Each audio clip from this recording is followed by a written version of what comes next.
नमः शिवाय. नमस्कार सगळ्यांना. मी कविता नेहरे आणि तुमचं सगळ्यांचं स्वागत आहे अन्नपूर्णा बाय कविता नेहरे या यूट्यूब चॅनलवर. आज आपण बनवणार आहोत एक नवीन रेसिपी. तर ही रेसिपी अगदी सोपी आणि घरगुती सामग्रीमध्ये बनवणार आहोत. तर चला आपण सुरुवात करूया एक नवीन रेसिपीसाठी. आणि हो, मी नेहमी बोलते जेवण बनवणे ही एक पोट भरण्याची गोष्ट नसून ती एक कला आहे आणि हीच कला तुम्ही सगळ्यांनी जपावी म्हणून मी तुमच्यासाठी घेऊन येते घरगुती पद्धतीत घरगुती सामग्रीमध्ये रेसिपी. तर आपण चला सुरुवात करूया एक नवीन रेसिपीसाठी. व्हिडिओ शेवटपर्यंत बघा. तर फ्रेंड्स, आपण बनवणार आहोत एक अतिशय चविष्ट, पौष्टिक आणि पोटाला हलकी अशी रेसिपी, शेवग्यांची शेंगांची दही भाजी. ही भाजी चपाती, भाकरी किंवा गरमागरम भातासोबत अप्रतिम लागते. आणि सगळ्यात महत्त्वाचं म्हणजे की ही भाजी आरोग्यासाठी खूप फायदेशीर आहे. व्हिडिओ शेवटपर्यंत नक्की बघा, कारण शेवटी मी देणार आहे काही खास किचन टिप्स. आणि यासाठी लागणारे साहित्य आहे शेवग्याच्या शेंगा. छान अशा मी पील करून घेतलं आहे, त्यांना वरचं साल काढून आणि मी ते कट करून घेतले असे तुकडे. कांदा हे बारीक चिरून घेते. यासाठी लागणारे साहित्य आहे शेवग्याच्या शेंगा, 1 कप दही, एक बारीक चिरलेला कांदा, लसूण, टोमॅटो, फोडणीसाठी मोहरी, जिरे, हिंग, कढीपत्त्याची पानं, टीस्पून हळद, लाल तिखट, गरम मसाला, धने जिरे पूड, मीठ आणि कोथिंबीर. सर्वप्रथम आपण चॉपरमध्ये लसूण आणि कांदा छान असा बारीक चॉप करून घेऊया. छान बारीक होतो तो कांदा.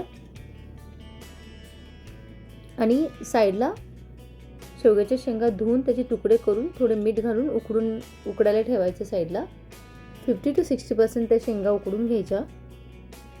ही छान असं चॉपर याने आपण चॉपिंग करून घेणार आहोत. छान बारीक असं फाईन कांदा आपल्याला कापून पाहिजे, तर मी असं चॉपिंग करून घेते. आणि छान असा बारीक होतो. लसूणही छान त्याच्यात हलकासा छान असा बारीक होतो. शेंगा साईड बाय साईड आपण उकडत ठेवत आहोत.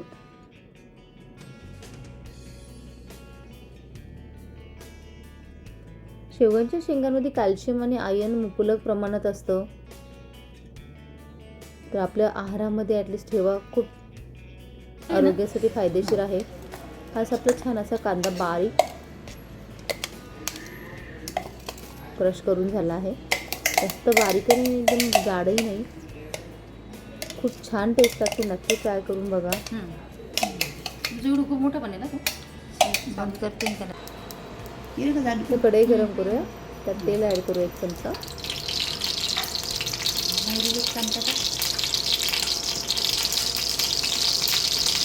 तेल गरम झालं की त्यात मोहरी टाका.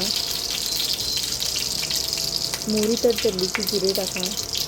आणि एक सिक्रेट इन्ग्रेडियंट्स आहे, त्याच्यात मी व्हाईट तीळ टाकणार आहे, जेणेकरून त्याची चव दुप्पट लागते. तीळ ॲड केलं आहे.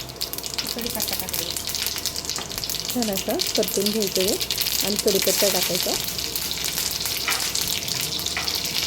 छान अशी फोडणी परतली की त्याच्यामध्ये हा बारीक कट करून घेतलेला कांदा जो तो छान असा सोनेरी रंग येईपर्यंत छान असा परतवायचा. त्याचे कच्चेपण जाईपर्यंत परतवायचा. सतत हलवत राहायचं आणि जेणेकरून तो खाली लागणार नाही आणि कांदा छान परतला जाईल. छान असा हा कांदा गुलाबी होईपर्यंत परतवला आपला. त्यात आपण टोमॅटो ॲड करणार आहे. टोमॅटो ही मऊ होईपर्यंत शिजवायची आपल्याला. आता यामध्ये मी आपले घरगुती मसाले टाकणार आहे. थोडी कोथिंबीर ॲड करू, तेही छान परतून घेऊया.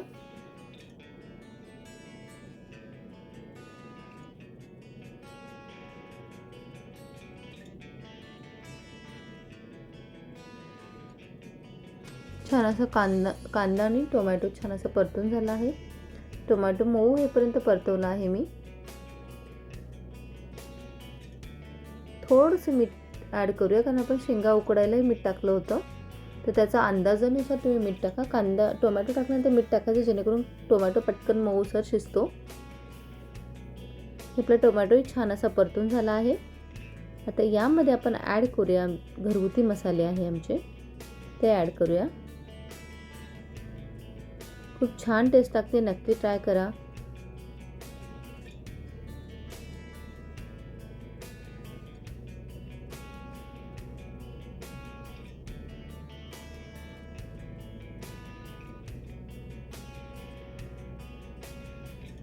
यामध्ये थोडंसं हिंग टाकूया. हिंग जिरे मोहरी टाकतं तेव्हाच टाकायचं, माझ्याकडनं स्किप झाला होता म्हणून मी आता टाकला आहे. छान असं हिंगही परतून झाला की घरगुती मसाले टाकूया. रेड चिली पावडर, गरम मसाला, धना जिरा पावडर आणि हळदी. हे छान हे घरगुती मसाले आहे ते छान एकत्र टाकून छान असे मिक्स करून घ्या आणि छान असं परतवा.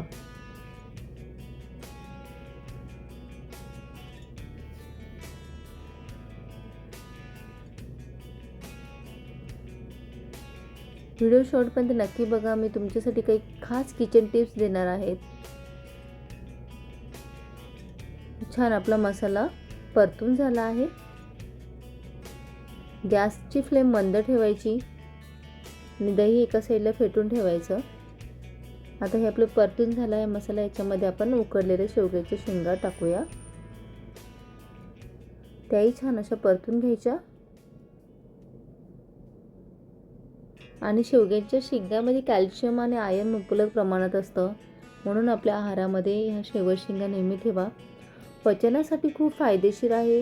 हाडे मजबूत ठेवण्यासाठी मदत करते आणि दह्यामुळे शरीरात प्रोटीन आणि प्रोबायोटिक्स मिळतात.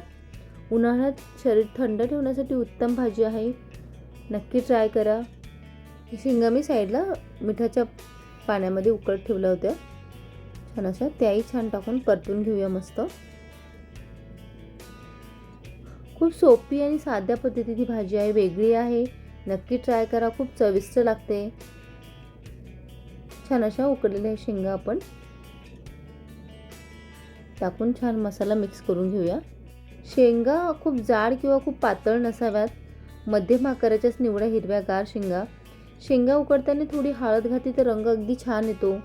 जर शेंगा कडू लागत असेल तर उकडताना थोडं लिंबू रस टाका, कडूपणा कमी होतो.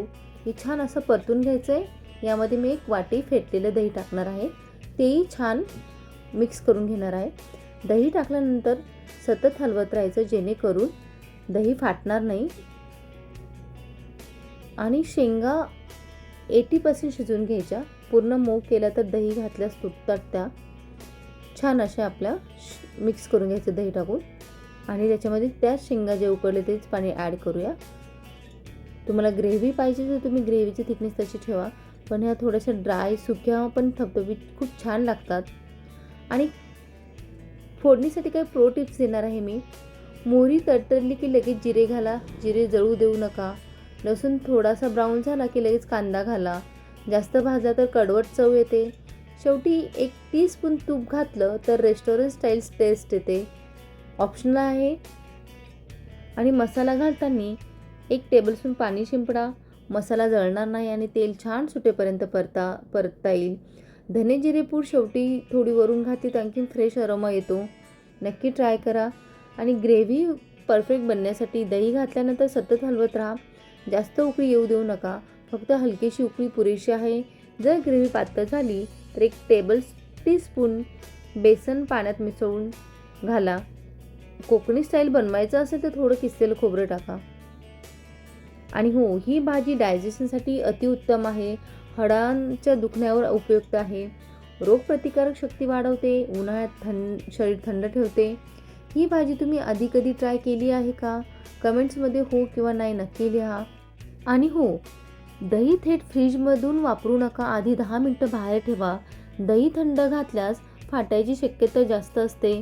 दही नेहमी आधीच छान फेटून घ्या. गुठळ्या राहणार नाही. ग्रेव्ही स्मूथ बनेल. जर दही जास्त आंबट असेल तर अर्धा टीस्पून साखर किंवा थोडी क्रीम घाला. चव संतुलित होते. ह्याप्रमाणे आपली ही भाजी तयार आहे. नक्की ट्राय करा. ही भाजी भातासोबत, चपातीसोबत, भाकरीसोबत अप्रतिम लागते. नक्की ट्राय करा. आणि व्हिडिओ शेवटपर्यंत बघितल्याबद्दल थँक्यू. आणि हा व्हिडिओ आवडल्यास लाईक करा, शेअर करा. नवीन असलात तर सबस्क्राईब करायला विसरू नका. तुमचा असाच प्रतिसाद शेवटपर्यंत राहू द्या, जेणेकरून आम्हाला नवीन रेसिपी बनवण्यासाठी प्रोत्साहन मिळतं. चला भेटूया पुन्हा एक नवीन रेसिपीसोबत. तोपर्यंत धन्यवाद.